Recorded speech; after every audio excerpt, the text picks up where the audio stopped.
Hi everyone, I'm Belinda Ongaro, and you're listening to Shout for Libraries on CJSR in Edmonton. For those of you who've never tuned into Shout before, every month we pick a topic relevant to librarianship and information studies. We're a group of Masters in Library and Information Studies students here at the University of Alberta, and every month we bring you fresh, exciting library and information studies centric news. We haven't recorded anything in a hot minute. Is anyone else experiencing COVID fatigue? Anyway, we figured we'd compensate for our lack of ambition these last few months by bringing you an episode that's all about newness, specifically the new and improved Stanley Milner Library.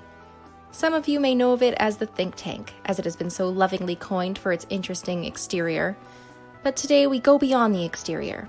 Timothy braved the crowds, equipped with a mask and a bottle of hand sanitizer, of course, to ask some streeters what their thoughts were on the renovated library.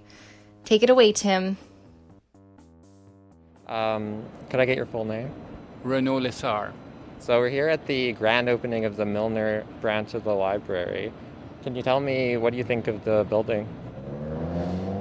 Well, at first I was shocked because I expected something really fantastic from the outside. Of course, I haven't been inside. I suspected that the inside would be stunning just by the shape of the building. And I've seen pictures on the internet, it looks stunning. But from the outside, I think it's a big miss. It's flawed. And they said, it's going to be zinc, and zinc is the latest fashion. But, it looks not nice to me. But just a moment ago, I was in front of it, just smack in front. It looked good. But if you just go around the building, it just stands out as not a nice landmark. But of course the library is all about the inside, the knowledge, and so inside I have no doubt that it's fine, but outside it's just not great compared to other buildings in this city or other libraries around the world, and it's just not stunning, For the same cost, I think they could have chosen something stunning. It looks like it's cheap. Yeah, not really a library. Not something that would draw people in, for sure. From here, no. Could I first get your full name? I'm Glenn Grinder. And what are your thoughts on the new building? I think it's super. Happy to pay my taxes to see this sort of space for the citizens of Edmonton. Have you read any sort of the press leading up to the opening of the library based on the exterior? People were criticizing it, saying it looked maybe hostile in some way. What do you think of that? I thought about a year ago when it first started, and the first time I saw it downtown, I wasn't real impressed with it, but now that I've been inside, see what it looks like inside, that's gone away. I think it's a great building. So this is not only the reopening of the library. In a certain sense, it's also a partial reopening of public space. Do you have any thoughts on the importance of that for people? I think it's important. I think in particular it's important to have spaces like this because with winter coming, we're going to want to be able to get out of the house, and once it's cold, it seems to me there are lots of places in here, lots of room to gather things, tables, chairs spread out, so it'll be possible for people to come down to the library and in the dead of winter and, as I say, get out of the house and read some new books. Could I get your full name, please? Janet Sims. And what are your thoughts on the new building?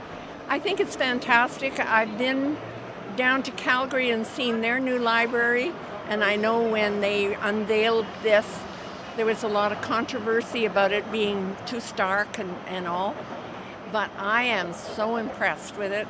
We were up on the second or third floor, and the view looking this way is so sensational because you've got the Winspear and the Art Gallery and City Hall and Winston Churchill Square and CBC and everything right here, and I just think it's going to add so much to the city.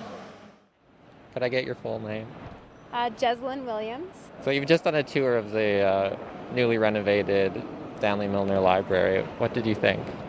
It was very strange. The outside of it looks like a spaceship, and the inside kind of has this very very sterile feeling as well. It doesn't really feel like much of a library, at least my experience with libraries. So what would you hope for or expect from a library that it doesn't offer? A more comfortable atmosphere, something that feels more accessible, I guess. There's something going on inside that seems very oppressive in a way, I guess I would say. I think they were very intentional about the way that they chose their colors and the design, and I think that they were trying to make it very vibrant, but also they tried really hard to go the accessibility route, and it kind of ended up going in the opposite direction where it almost just feels condescending in a way, which makes it less accessible. That would be my overall impression of the library, yeah. So could I get your full name, please? Zard Sarti. I was trained as an architect. Subsequently, I became urban designer. I'm one of the builders of Mill Woods, and I used to know the old library. And now this new, beautiful interior, particularly beautiful library replacing the old one. And you may want to know my opinion of the interior. It is definitely exquisite in my opinion. Many very large vistas and spaces that really captures your imagination.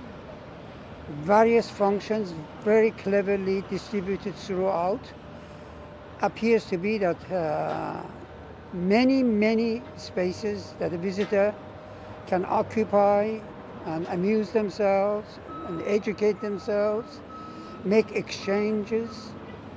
It's very colorful, very bright, so it gets my endorsement unreservedly.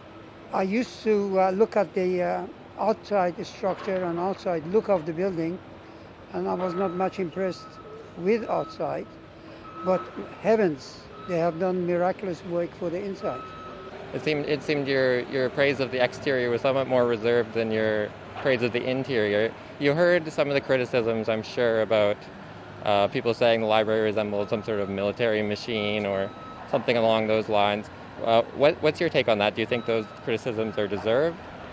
I haven't heard too much of a specific critique of the exterior of the building, but we're just driving around and being in the city, and I was not impressed. But in architecture, there is a theme that interior and exterior are two different separate matters, and one has to judge them separately. And the interior, sometimes with some architects, trump the exterior, and this is one of those buildings. The interior has been so elaborate, so successful, so thoughtful, so relevant, so usable, that the exterior could be sacrificed, and maybe has been sacrificed. But who cares for the exterior? So you're saying perhaps the exterior was sort of constrained in its design based on what they needed to do with the interior?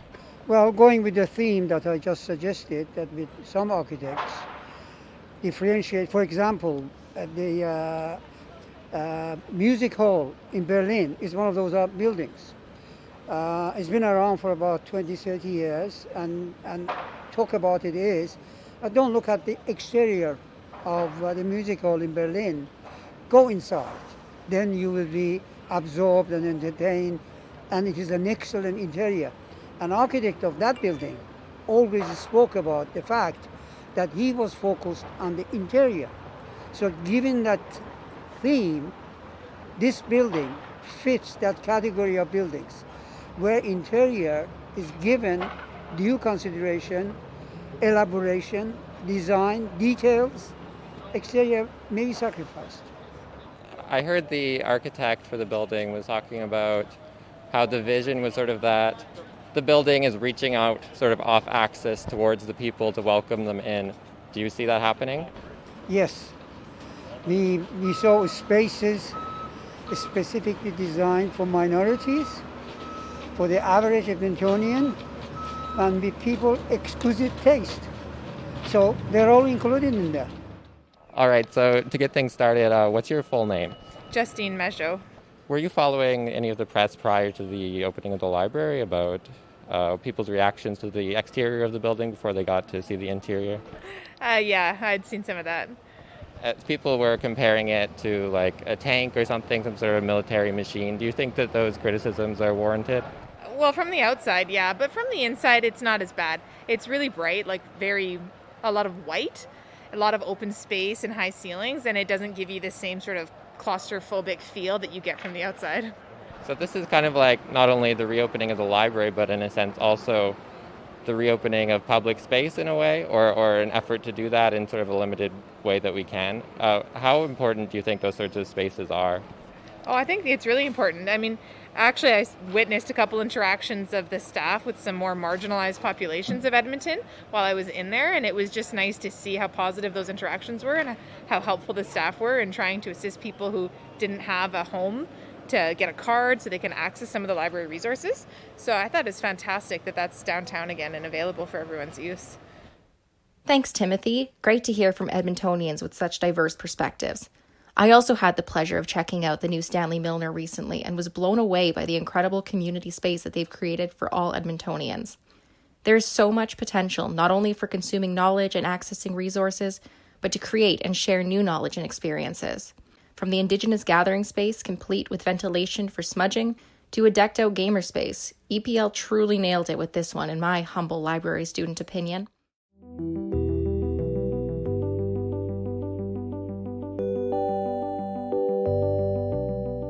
Something that has redefined libraries in recent years is makerspaces. Dan sat down with Holly Arnason, the Associate Manager of the Makerspace at the Stanley Milner, to chat about the marvelous things they have to offer. Here's Dan. This is Dan with Shout for Libraries on CJSR. I'm sitting here with Holly Arnason, the manager of the EPL Makerspace, to discuss the opening of the Makerspace at the newly renovated Milner branch. So, Holly, I think it might be said that over the last few years, the main constant for you and the Makerspace has been change.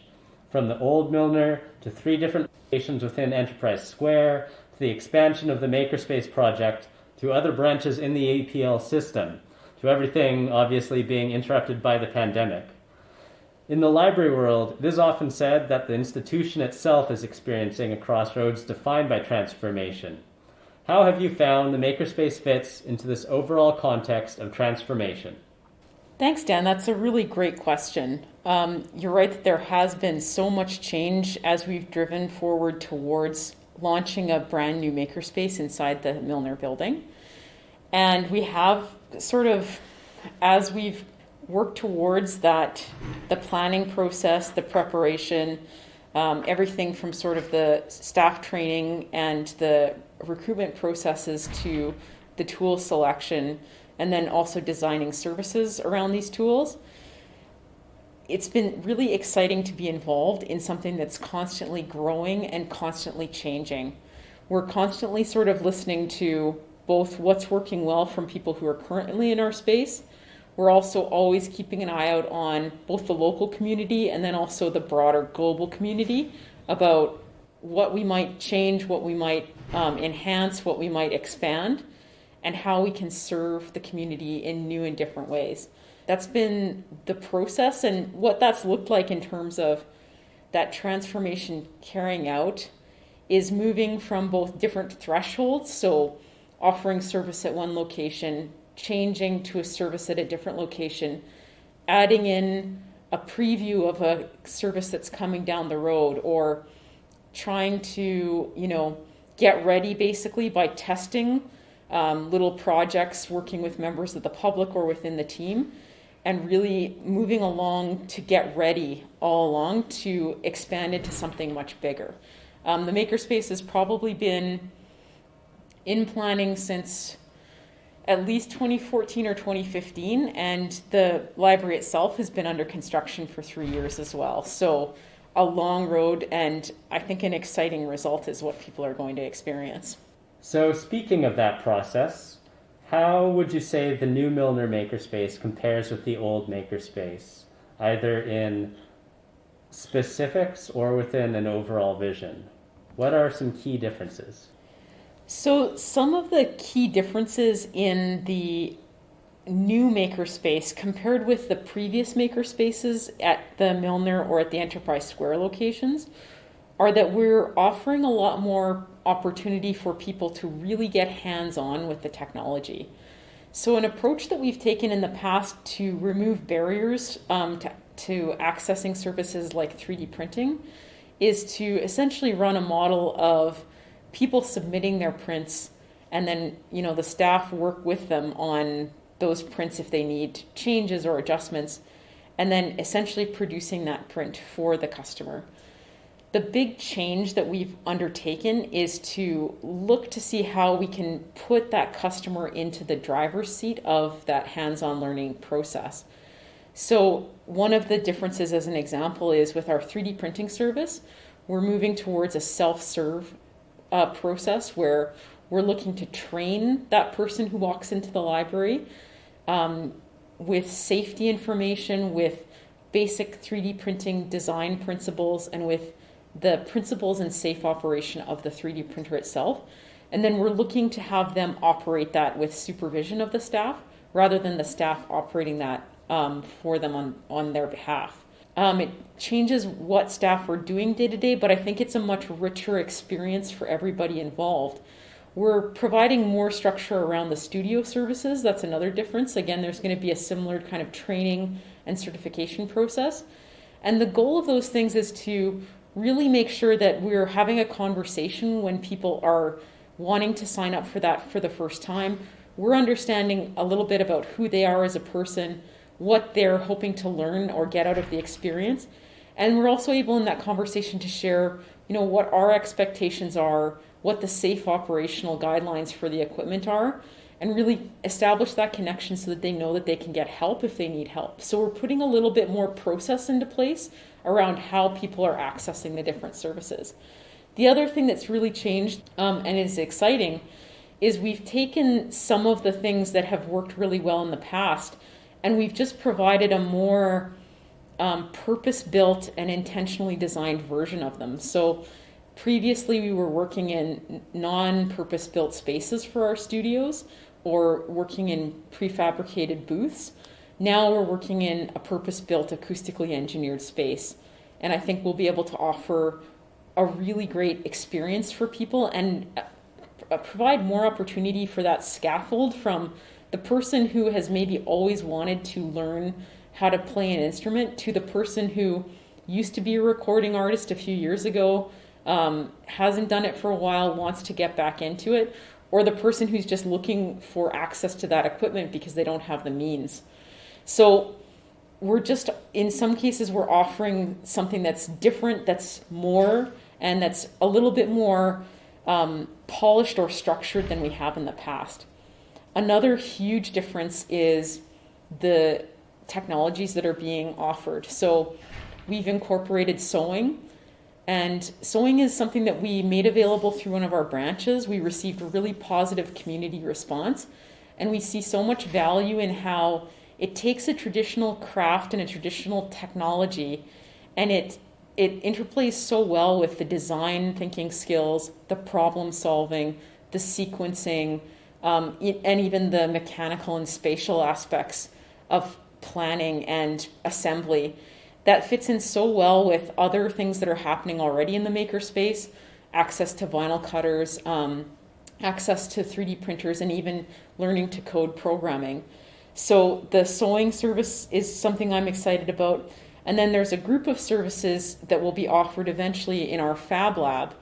And those are really getting into, again, more kinds of making, more kinds of fabrication, and direct hands-on access.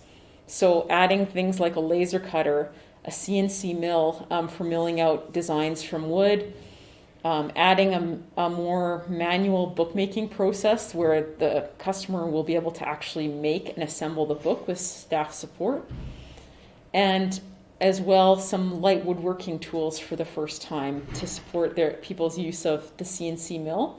Also introducing some of the basic planning processes and essentially ways of working it towards a basic design with tools like the drill press and the scroll saw. So these are brand new. They've required us to really learn a lot about safety and about what's required from both a training perspective, from a procedural and documentation perspective. But it's something that I think will bring new people into our space. It will extend people who visited us before. It will extend their experience. And I can't wait to see how people will make use of those services once they're fully up and running. It sounds like a lot that's going to change. If you had to narrow it down, what is the one thing out of all of that that you're most excited to see a public reaction to? I think so far, just from even working with other staff inside the system, and we're just speaking a day before we really get open to the public, the most exciting reaction that we've had so far, I think, is to the Studio Lab, which is a new service that we'll be introducing probably later this year. We don't have a set timeline yet because we've had some manufacturing and shipping delays on components for that space. The Studio Lab is a flexible black box theater space, and it's in some ways an expansion of our studio services, but in some ways it's quite a new thing in its own right. In the past, in our studios, we've had people who have wanted to do video work, they've wanted to do photography work, and it's been tricky for us to support them in that in the other facilities that we've been able to offer. The Studio Lab is a purpose-built space that will have a lighting grid. It will have tools like a high-definition video camera, tools like curtains and chroma equipment. And I have to tell you, Dan, that when we open the doors to that space and we show it to people, I've had audible gasps that we're offering it, and just at the impact of that space as well. So again, that's one that we're working towards getting it up and running still, but I'm really excited to see people's reaction to it.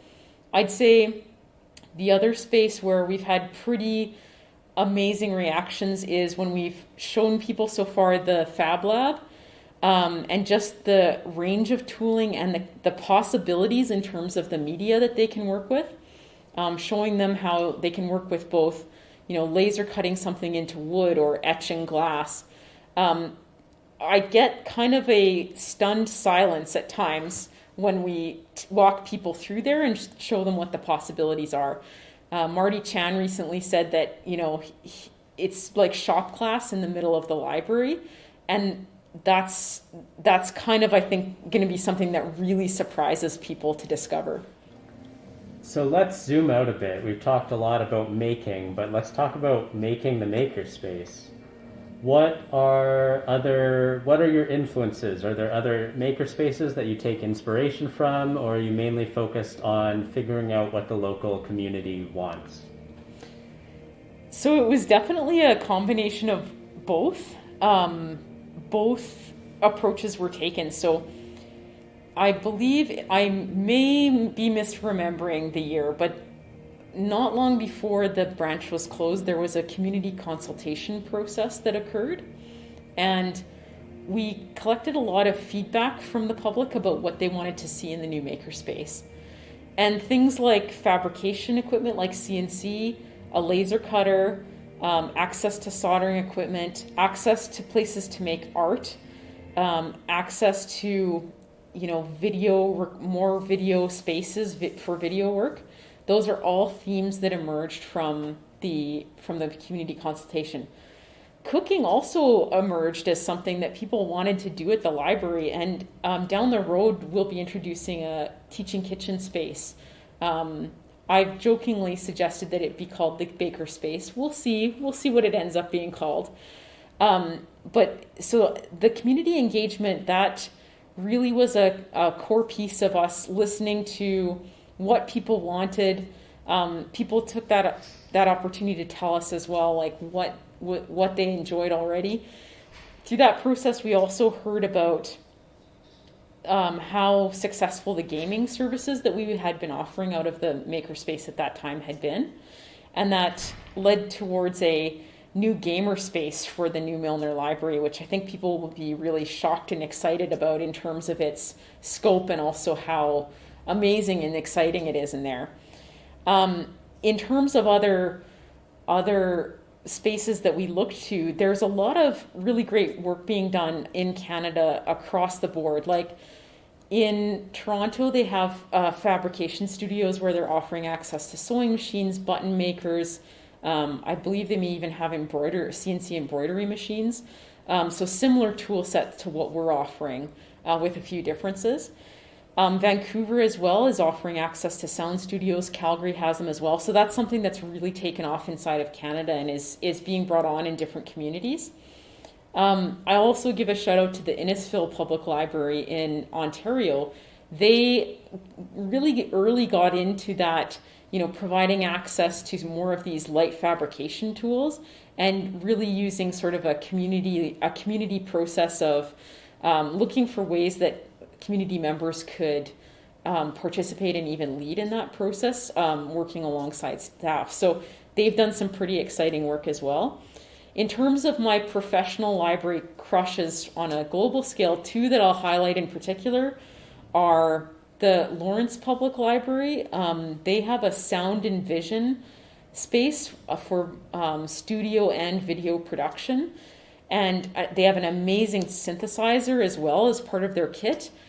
They've done a similar approach to us in terms of trying to provide these flexible spaces for people to make music, to do voiceover, to do video work. Another one that I'll highlight, and I haven't had a chance to visit it yet, but I sure hope to, is the Boulder Public Library.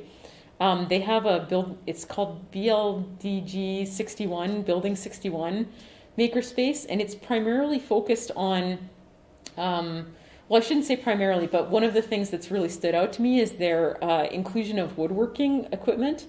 They have a laser cutter as well, and a really strong emphasis on sewing machines. And so I've been looking at some of their class and event offerings. They have like a sewing rebellion that happens every so often. They have repair cafe programming, and just in terms of how they're also working with the local community and looking for ways to feature in exhibition community work, I think that that's a really wonderful approach. So those are some of my professional crushes, as I call them. Okay, well, it's like you said, it's a day before opening. It's a really exciting time, and kind of the elephant of the room is that currently we're undergoing a pandemic. I just wanted to ask you a little bit about what service in the makerspace will look like in the context of COVID-19 directives. Thanks for asking that, Dan. That's a really good question, and it is definitely not the world that we thought we would be launching this into, and as a result, it's not going to be the launch to the extent that we had originally planned. So I'll talk a little bit about what our approach is going to be. First of all, I think it's really important to just say that with this, there's really great work that's been done at EPL around the safety procedures. Like, there's really great documentation. There's been a really strong effort to make sure that there's the appropriate PPE, there's the appropriate hand sanitizing equipment available, so that the safety aspect of this is top of mind. The organization has also applied the AHS guidelines around capacity. And one of the things that I think will really be quickly noticed by people is that our spaces and our services are not going to be operating at full capacity. So as an example, for the makerspace, our limit is around 20 people in terms of how many we can have in the space at a time. And we have additional capacity for staffing. But it's not too far beyond 20. And so this means that we have to be pretty strategic in terms of providing access to services that people know and love already in the makerspace, but also providing access to things that align with what we had envisioned for this new space. So as an example, a couple of the services that will be operating right off the hop are our creative computing. We're going to have 4 creative computers available. We're looking to introduce access to at least one studio to begin with, and then to expand as that's proven to be manageable. Our vinyl cutting and heat press services will be available very immediately after launch, like in the week following launch. And our our intention as well is to introduce 3D printing as a service in mid-October. Finally, we're not able to operate the Fab Lab fully at this time, but we'll be providing preview access to the laser cutter in the form of design workshops. So in those workshops, the staff member will introduce a really small group of people, probably like no more than 3 people at a time, all physically distant, all using hand sanitizer before and after touching equipment and following the procedures. But basically guiding those people through a design process and helping them to produce something on the laser cutter within the context of the workshop. So we'll be introducing different media like cork or glass or cardboard or plywood and helping people in that way. And so that's the initial extent of our offerings. And then as we find success, which I'm positive that we'll look at expanding access to those services and then to adding in some of those other new services that I mentioned. Sounds really exciting, even in spite of COVID-19. I just wanted to ask you whether your experience during the pandemic, either personally or professionally, has informed your views on the role of makerspaces or of libraries in general heading towards the future.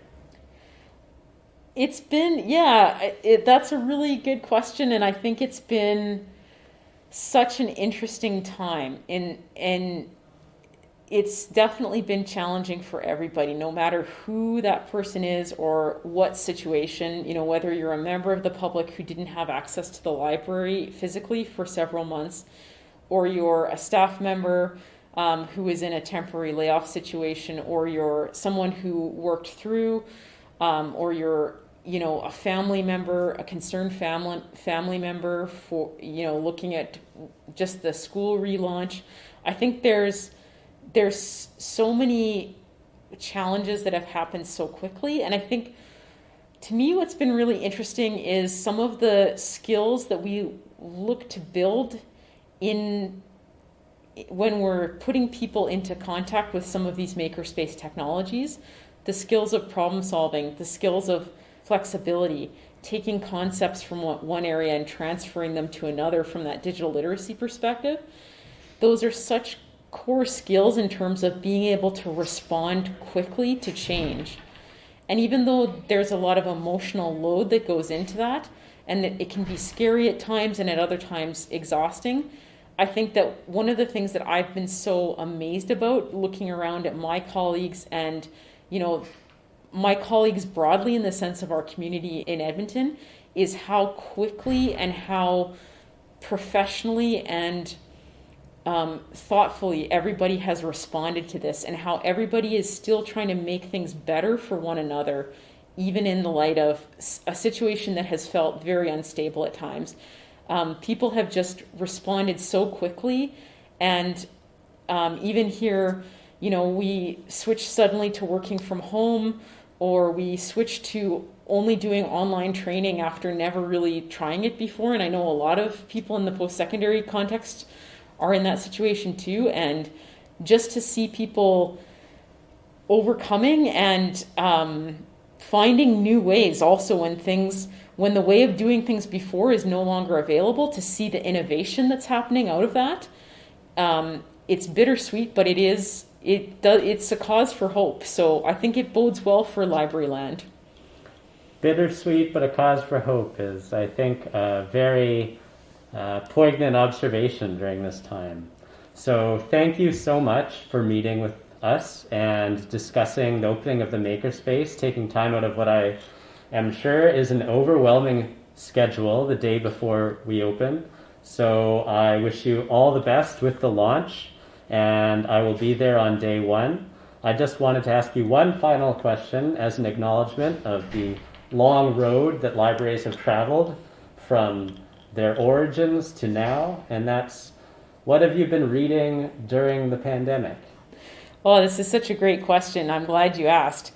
I have been on I guess now 7-month natural history audiobook bender, I guess we could call it. I basically, for whatever reason, I've just been finding it really comforting to listen to works about natural history and to listen to works about huge ecological change in a lot of ways. Like that's something, the climate is also something that's very top of mind for people right now. And so I've been listening through books like Spying on Whales. I think the author's name is escaping me right now, but it's a work that looks at whales. I've been listening to Gathering Moss by Robin Wall Kimmerer. I listened to Enchanting Life. It's about, Enchanting Entanglement or something. It's a book about fungus. Sorry, Dan, I'll have to look it up later, but I've listened to a book about octopuses. All through either the library's Libby or its Hoopla collections. I'm listened to Dinosaurs in Dark Matter by Lisa Randall, and just got Dinosaurs Rediscovered on hold the other day. So for whatever reason, natural history is just really speaking to me right now, and I am continuing to just kind of dive deep into that, and there's some really great audiobooks. There are even more ebooks or physical books on those topics, but that's been a real source of comfort for me the last few months. Well, those sound great, and I cannot wait to check them out. I thank you again for talking to us, and I will let you get back to it. Thanks, Dan. Such an informative and compelling interview, Dan. And a huge thank you to Holly Arnason for sharing her insights with our listeners. I'm certainly looking forward to the tentatively named Makerspace. If you haven't checked out the Stanley Milner, do it. Also, check out past episodes on Apple Podcasts, Stitcher, or Spotify. You can also find an extended version of this month's episode. This has been Belinda Ongaro, and don't forget to check it out. This month's episode of Shout for Libraries was written, recorded, and produced by Belinda Ongaro, Dan Hackborn, and me, Timothy Arthur. Thanks for listening.